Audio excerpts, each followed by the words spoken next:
ಅಲ್ಲೇ ಡಿಪೆಂಡ್ ಆಗಿರಬಾರ್ದು ಅನ್ನೋ ಒಂದು ಲೆಕ್ಕಕ್ಕೆ ಇದನ್ನು ಮಾಡ್ಕೊಂಡಿದ್ದೀನಿ ಪಪ್ಪಾಯಿನ. ಇದು 2 ಎಕರೆಗೆ ಹಾಕ್ಕೊಂಡಿದ್ದೀನಿ. ಒಂದು 1000 ಚಿಲ್ಲರೆ ಗಿಡ ಐತೆ. ಈಗ 18 ಅನಿಸುತ್ತೆ. ಆವಾಗ ಯುವ ರೈತ ರತ್ನ ಅಂತ ಒಂದು ಅವಾರ್ಡ್ನು ಕೂಡ ಕೊಟ್ಟಿದ್ದಾರೆ ನಮಗೆ. JKVKಯಲ್ಲಿ ಒಂದು ಫಂಕ್ಷನ್ ಮಾಡಿ ಅಲ್ಲಿ ಕೊಟ್ಟರು. ನನ್ನ ಬೈಕು, ನನ್ನ ರಥ ಇದೆ. 2 ಲಕ್ಷ ಕಿಲೋಮೀಟ್ರ್ ಓಡೈತೆ. ಅಂದರೆ ಇಷ್ಟು ನಾನು ಫಸ್ಟು ಬೆಳೆ ಟೊಮಟೊ ಹಾಕಿದಾಗ ಬಂದಿದ್ದ ದುಡ್ಡಲ್ಲಿ ಹೊಸ ಡಿಸ್ಕವರ್ ತಗೊಂಡಿದ್ದೆ. ಇದು ಸುಮಾರು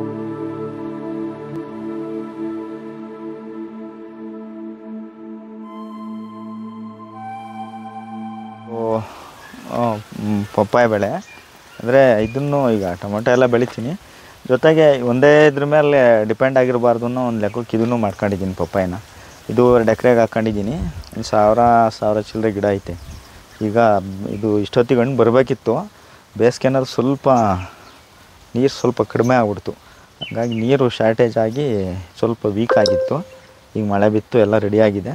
ಇದನ್ನು ನಮ್ಮ ಒಂದು 5 ಜನ ಫ್ರೆಂಡ್ಸು ಒಟ್ಟಿಗೆ ಹಾಕಿದ್ದೀವಿ. ಯಾಕೆ 5 ಜನ ಫ್ರೆಂಡ್ಸ್ ಒಟ್ಟಿಗೆ ಹಾಕಿದ್ದೀವಿ ಅಂತಂದರೆ ಮಾರ್ಕೆಟಿಂಗು ಅವರು ಎಲ್ಲ ಒಂದೊಂದು 2 ಎಕರೆ ಎಲ್ಲ ಮಾಡ್ಕೊಂಡಿದ್ದಾರೆ. ಈಗ ಅವ್ರು ಪಪ್ಪಾಯಿನ ಇಲ್ಲೇ ಬಂದು ಅವರೇ ಕಟ್ ಮಾಡ್ಕೊಂಡು ಹೋಗ್ತಾರೆ. ಈಗ ನಂದು ಕಮ್ಮಿ ಕ್ವಾಂಟಿಟಿ ಅಂದಾಗ ಅವ್ನು ಟ್ರಾನ್ಸ್ಪೋರ್ಟು ಲೆಕ್ಕ ಹಾಕ್ತಾರೆ ಬರೋರು. ಹಂಗಾಗಿ ಮಾಡಿದ್ವಿ. ಅವ್ರದ್ದು ಈಗ ಒಂದು ವೆಹಿಕಲ್ ಬರುತ್ತೆ ಅಂದ್ಕೊಳ್ಳಿ, ಏನೋ ಒಂದು 10 ಟನ್ನು 20 ಟನ್ನು ಅವ್ರಿಗೆ ಬೇಕಾಗಿರುತ್ತೆ. ನಂದು ಈಗ ಒಂದು 2 ಎಕರೆಗೆ ಹಾಕ್ಕೊಂಡು ಅಷ್ಟೊಂದು ಕೊಡೋಕ್ಕಾಗಲ್ಲ ಅಂದ್ಕೊಳ್ರಿ. 5 ಜನ ಫ್ರೆಂಡ್ಸ್ ಹಾಕಿದ್ದೀವಿ. ಹಂಗಾಗಿ 5 ಜನ ಫ್ರೆಂಡ್ಸ್ದು ಸೇರಿಸಿರೋ ಅವ್ರಿಗೊಂದು ಲೋಡ್ ಆಗುತ್ತೆ. ಹಂಗಾಗಿ ನಮ್ಮ ಟೈಮಿಗೆ ಅವರು ಇನ್ ಟೈಮಿಗೆ ಬಂದು ಕಟಿಂಗ್ ಮಾಡಬೇಕು. ಯಾಕೆಂದರೆ ಲೇಟ್ ಆದರೆ ಕ್ವಾಲಿಟಿ ಬರೋಲ್ಲ. ಹಾಗಾಗಿ ಒಂದು 5 ಜನ ಫ್ರೆಂಡ್ಸ್ ಸೆಟ್ಟಾಗಿ ಅವ್ರವ್ರ ಜಮೀನಲ್ಲಿ ಅವ್ರವರು. ನಾನು ಇದೊಂದು 2 ಎಕರೆ. ಇದು ಈಗ ಸದ್ಯಕ್ಕೆ ಒಂದು 6 ತಿಂಗಳು ಗಿಡ. ಇದು 5-6 ತಿಂಗಳು ಗಿಡ. ಈ ಕಾಯಿ ಸೆಟ್ಟಿಂಗ್ ಬರಬೇಕಾಗಿತ್ತು. ಸ್ವಲ್ಪ ಮಳೆ ಇದು ನೀರು ಪ್ರಾಬ್ಲಮ್ ಆಗಿ ಸೆಟ್ಟಿಂಗು ಇಲ್ಲಿವರೆಗೂ ಇಲ್ಲಿಂದ ಇಲ್ಲಿಗೆ ಬಂದಿದ್ದು ಸೆಟ್ಟಿಂಗು ಫ್ಲವರೆಲ್ಲ ಡ್ರಾಪ್ ಆಗಿ ಹೊರಟೋಯ್ತು. ಈಗ ಸೆಟ್ಟಿಂಗ್ ಬರ್ತಾಯಿದೆ ನೋಡಿ. ಈಗೆಲ್ಲ ಸೆಟ್ಟಿಂಗ್ ಬರ್ತಾಯಿದೆ ಎಲ್ಲನ. ಈಗ ಇನ್ನು ಇವೆಲ್ಲ 4 ತಿಂಗಳಿಗೆ ಹಣ್ಣು ಬರುತ್ತಿದ್ದು. ಸರ್ ನಾನು ಇಷ್ಟೆಲ್ಲ ಮಾಡ್ಕೊಂಡು ಹಿಂಗೆಲ್ಲ ಬೆಳೆ ಬೆಳಿತಿದ್ದೀನಿ. ಇಲಾಖೆಯವರು ಬಂದೆಲ್ಲ ನೋಡೋರು, ಅಡ್ವೈಸ್ ಕೊಡೋರು, ಅವಾಗೆಲ್ಲ ಮಾಡ್ಕೊಂಡವರು. ಅವ್ರು ಟಚ್ಚಲ್ಲಿದ್ದರು, ಬರೋರು ನೋಡೋರು. ಯಾರು ಇಲಾಖೆಯವರು ಒಂದು ಬಂದ್ರೂ ತೋರ್ಸೋರು. ಇಲ್ಲೆಲ್ಲ ಬಂದು ಇದಾಯಿತು. ಅವರು ಸರ್ ಬಂದಾಗ ನಿಮಗೊಂದು ಇಲಾಖೆಯಿಂದ ಇದನ್ನು ಕೊಡ್ತೀವಿ ಅವಾರ್ಡು ಅಂತಂದರು. ಸರಿ ಸರ್ ಅಂತಂದೆ. 2018 ಅನಿಸುತ್ತೆ. ಆವಾಗ ಯುವ ರೈತ ರತ್ನ ಅಂತ ಒಂದು ಅವಾರ್ಡ್ನು ಕೂಡ ಕೊಟ್ಟಿದ್ದಾರೆ ನಮಗೆ. JKVKಯಲ್ಲಿ ಒಂದು ಫಂಕ್ಷನ್ ಮಾಡಿ ಅಲ್ಲಿ ಕೊಟ್ಟರು ಸರ್ ಇದರಲ್ಲಿ. ಆಮೇಲೆ ಈ ಬೆಳೆ ಬೆಳೆಯೋಕ್ಕೆ ಸ್ವಲ್ಪ ಹಂದಿಗಳ ಕಾಟನೂ ಜಾಸ್ತಿ ಆಗ್ತಾಯಿತ್ತು ನಮಗೆ. ಅವು ಡ್ಯಾಮೇಜ್ ಮಾಡೋದು, ಬಂದು ಇದು ಮಾಡೋದು ಒಳಗಡೆ ಎಲ್ಲ. ಹಿಂಗೆ ಯಾರೋ ನಮ್ಮ ಸ್ನೇಹಿತರು ಹೇಳಿದ್ರು ಒಂದು IBX ಅಂತ ಒಂದು ಸೆಟ್ ಬರುತ್ತೆ ಅಂತ. ಅದು ಎಲ್ಲ ಶಿವಮೊಗ್ಗ ಭಾಗ ಗದ್ದೆ ಎಲ್ಲ ಬೆಳೀತಾರಲ್ಲ, ಆಗ ಕಾಡು ಪಕ್ಕ ಇರೋ ಪ್ರದೇಶಗಳವರು ಅದನ್ನು ಹಾಕ್ಕೋತಾರಂತೆ ಟೆಂಪ್ರವರಿ. ಅದು ಯಾರಿಗೂ ಏನು ಡ್ಯಾಮೇಜ್ ಮಾಡಲ್ಲ. ಸುಮ್ಮನೆ ಒಂಥರ ಜುಮ್ ಅನಿಸುತ್ತೆ. ಬ್ಯಾಟ್ರಿಯಿಂದ ಕಲೆಕ್ಷನ್ ಅದನ್ನು ಕೊಟ್ಕೊಳ್ಳೋದು. ಸೋಲಾರ್ ಪ್ಲೇಟ್ ಹಾಕ್ಕೋಬೋದು. ಅದನ್ನು ಹಾಕ್ಕೊಂಡು ತಗೊಂಡೋಗಿ ಮಾಡ್ಕೋಬೇಕು ಅಂತ ಯಾರೋ ಸ್ನೇಹಿತರ ಕಡೆಯಿಂದ ಒಂದು ಮಾಹಿತಿ ಸಿಕ್ತು. ಶಿವಮೊಗ್ಗಕ್ಕೆ ಹೋಗಿ ಅದನ್ನು ತಗೊಂಬಂದು ಇಡೀ ಪ್ಲ್ಯಾಟ್ಗೂ ಫುಲ್ಲು ಒಂದೊಂದು ಕಡ್ಡಿನ ನೆಟ್ಬಿಟ್ಟು ಇನ್ಸುಲೇಟರ್ ಅಂತ ಬರ್ತಾವೆ, ಅದನ್ನು ಕಟ್ಟಿ 2 ಜೋಡಿ ತಂತಿ ಬಿಡಿಸ್ತೆ ಸರ್. ಅದನ್ನ ಹಾಕಿ ಅದನ್ನು ಆನ್ ಮಾಡಿದ್ಮೇಲೆ ಹಂದಿ ಕಾಟ 100ಕ್ಕೆ 100. ಇನ್ನು ನಮ್ಗೆ ಹಂದಿ ಅನ್ನೋದು ಇದ್ರೊಳಗಡೆ ಏನು ಎಂಟ್ರಿ ಇಲ್ಲ. ಅದೊಂದು ಈಗ ಕಾಡು ಪ್ರಾಣಿ ಹಂದಿ ನಮಗೆ ಸಮಸ್ಯೆ ಅಂತ ಯಾರು ರೈತರುಗಳು ಈ ಥರ ಪ್ರಾಬ್ಲಮ್ ಇದ್ದರೆ ಅದೊಂದು ಸೆಟ್ ಬರುತ್ತೆ. ನೀವು ಈಗೇನು ಯೂಟ್ಯೂಬಲ್ಲೆಲ್ಲ ಬರುತ್ತೆ, ಯಾವುದು ಸರ್ಚ್ ಮಾಡ್ಕೊಳ್ಳಿ, ಎಲ್ಲ ಸಿಗುತ್ತೆ, ಅಲ್ಲಿ ತಗೊಂಬನ್ನಿ. ಹಂದಿಗಳು ಈ ಥರ ಪ್ರಾಣಿಗಳು ಕಾಟ ಇದ್ದರೆ ಅದೊಂದು ಮಾಡ್ಕೊಳ್ಳಿ, ತುಂಬ ಸೇಫ್ಟಿ. ಯಾಕೆಂದರೆ ನೀವು ಬೆಳೆ ಬಂದಾಗ ಹಂದಿ ಬಂದು ನುಗ್ಗಿ ಇದು ಮಾಡ್ತು ಅಂತಂದರೆ ವರ್ಷ ಎಲ್ಲ ಬೆಳೆದಿದ್ದೆಲ್ಲ ವೇಸ್ಟ್ ಆಗುತ್ತೆ. ಹಂಗಾಗಿ ಏನು ನಮ್ಮದು ಪೂರ ಈಗ 12 ಎಕರೆ ಏನೈತೋ ಇಷ್ಟಕ್ಕೂ ಆ ಥರ ಫೆನ್ಸಿಂಗ್ ಐತೆ. ಟೆಂಪ್ರವರಿ, ಅದೇನು ಬಂಡವಾಳ ಜಾಸ್ತಿ ಆಗೋಲ್ಲ. ತಂತಿ ನಮ್ಮದೇ, ಒಂದು ಚಾರ್ಜರು, ಬ್ಯಾಟ್ರಿ, ಒಂದು ಸೋಲಾರ್ ಪ್ಲೇಟು, ಇಷ್ಟೇ ಬರೋದು. ಈಗ 12 ಎಕರೆಗೂ ಆ ಥರ ಇದೆ. ಹಂದಿಗಳ ಎಂಟ್ರಿ ನಮ್ಮ ಪ್ಲಾಟ್ ಒಳಗೆ ಇವಾಗ ಇಲ್ಲವೇ ಇಲ್ಲ. ಅದರಿಂದ ನಮ್ಗೆ ಅನುಕೂಲ ಆಯಿತು. ಅದೇ ಅಲ್ಲಿ ತೋರಿಸಿದ್ನಲ್ಲ, ಅದು ಬಿಸಿಲು ಜಾಸ್ತಿ ಇತ್ತು, ಹಂಗಾಗಿ ತೋಟದೊಳಗೆ ಮಾಡಿದೆ. ಇದು ಅದು ಬೇಸಿಗೆ ತಳಿ, ಇದು ಮಳೆಗಾಲದ ತಳಿ ಅಂತ ಈಗ ಬೈಲಲ್ಲಿ ಮಾಡ್ಕೊಂಡಿದ್ದೀನಿ. ಇದನ್ನು ರೀಸೆಂಟಾಗಿ ಒಂದು 6 ದಿನ ಆಗಿದೆ ಸರ್ ಇದನ್ನ ಹಾಕೀಗ. ಇದು ಮಳೆಗಾಲಕ್ಕೆ ಅಂತ. ಹಾಗಾಗಿ ಒಂದೊಂದು ಬ್ಯಾಚ್ ಇರಲಿ ಅಂತ ಮಾಡ್ಕೊತಾ ಇದ್ದೀನಿ. ನೆಕ್ಸ್ಟ್ ಇನ್ನು ಆಗಸ್ಟಿಗೆ ಮಾಡ್ತೀನಿ. ಇದು ನೋಡಿ ಸರ್, ಇದು ಮಣ್ಣು ತುಂಬ ಇದು ನೋಡಿ ಭೂಮಿ ಆಯ್ಕೆ ಅಂದಿದ್ದು ಇದಕ್ಕೇನೆ ನೋಡಿ. ಎಷ್ಟೇ ಮಳೆ ಬರಲಿ ಇದು ಜಾಸ್ತಿ ಹೊತ್ತು ನೀರು ನಿಲ್ಲೋವಂಥ ಇದಿಲ್ಲ, ಬಸಿ ನೀರು ಹೊರಟೋಗ್ತಾ ಇರುತ್ತೆ. ಆಮೇಲೆ ತೇವಾಂಶ ಗಿಡ ತೇವಾಂಶ ಹೆಚ್ಚಾಗಿ ಹೋತನ್ನ ಮಾತೇ ಬರೋಲ್ಲ. ಯಾಕೆಂದರೆ ಇಲ್ಲಿ ಪೇಪರ್ ಹಾಕಿದ್ದೀವಿ. ಈ ಥರ ಎಲ್ಲ ಮಾಡೋದ್ರಿಂದ ತೇವಾಂಶ ಭೂಮಿ ಮೇಲೆ ಇಟ್ಕೊಳ್ಳೋದೇ ಇಲ್ಲ, ಇದು ತೇವಾಂಶನ ಹೆಚ್ಚು ಎಲ್ಲ ಕೆಳಗಡೆ ಹೋಗ್ತಾ ಇರುತ್ತೆ. ಆಮೇಲೆ ಬೇಗ ಡ್ರೈ ಆಗ್ಬಿಡುತ್ತೆ ಈ ಭೂಮಿ. ಅಂಥ ಭೂಮಿ ಆಗಿರೋದ್ರಿಂದ ನಮಗೆ ಮಳೆಗಾಲದಲ್ಲಿ ಎಷ್ಟೇ ಮಳೆ ಇದ್ರೂ ಬೆಳೆ ತೆಗಿತೀವಿ ಅನ್ನೋ ಒಂದು ಗ್ಯಾರಂಟಿ ಇದ್ದೇ ಇರುತ್ತೆ. ಇದು ರೀಸೆಂಟಾಗಿ ಹಾಕಿರೋದು ಇದೀಗ. ಇದು ಪೂರ್ತಿ ನೋಡಿರಿ ಆ ಕಡೆಯಿಂದ ಇಲ್ಲಿವರೆಗೂ ಇದು 10,000 ಗಿಡ. ಇಲ್ಲೊಂದು ಶೆಡ್ ಇತ್ತು, ಮೊನ್ನೆ ಗಾಳಿ ಬಂದ್ಬಿಟ್ಟು ಎತ್ತಾಕೈತೆ. ಟೊಮೊಟೊ ಪ್ಯಾಕಿಂಗ್ ಮಾಡೋಕ್ಕೆ ಅಂತಲೇ ಇಲ್ಲೊಂದು ಶೆಡ್ ಮಾಡಿಸಿದ್ವಿ, ಎತ್ತಾಕೈತೆ. ಈಗ ಮಳೆಗಾಲಕ್ಕೆ ಬೆಳೆ ಅಂತ ತಳಿಗಳನ್ನ ಈಗ ಹಾಕತ್ತೀವಿ. ಯಾಕೆಂದ್ರೆ ಈಗ ನರ್ಸರಿಯವರು ಕೊಡ್ತಾರೆ, ಮಳೆಗಾಲಕ್ಕೆ ತಕ್ಕಂಗೆ ಕೊಡ್ತಾರೆ, ಬೇಸಿಗೆಗೆ ತಕ್ಕಂಗೂ ಕೊಡ್ತಾರೆ. ನನ್ನದೇ ನರ್ಸರಿ ಇರೋದ್ರಿಂದವ ನನಗೆ ಬೇಸಿಗೆ ಯಾವಾಗ ಮಳೆಗಾಲದವು ಎಷ್ಟು ಬೇಕೋ ಅದು ನರ್ಸರಿ ಸೊಸಿ ಮಾಡ್ಕೊತೀನಿ, ರೈತರಿಗೂ ಕೊಡ್ತೀನಿ. ಇದು ಅಷ್ಟೇ, ಈಗ ಬೇಸಿಗೆ ಅದು ಅವಾಗ ಕೊಟ್ಟೆ.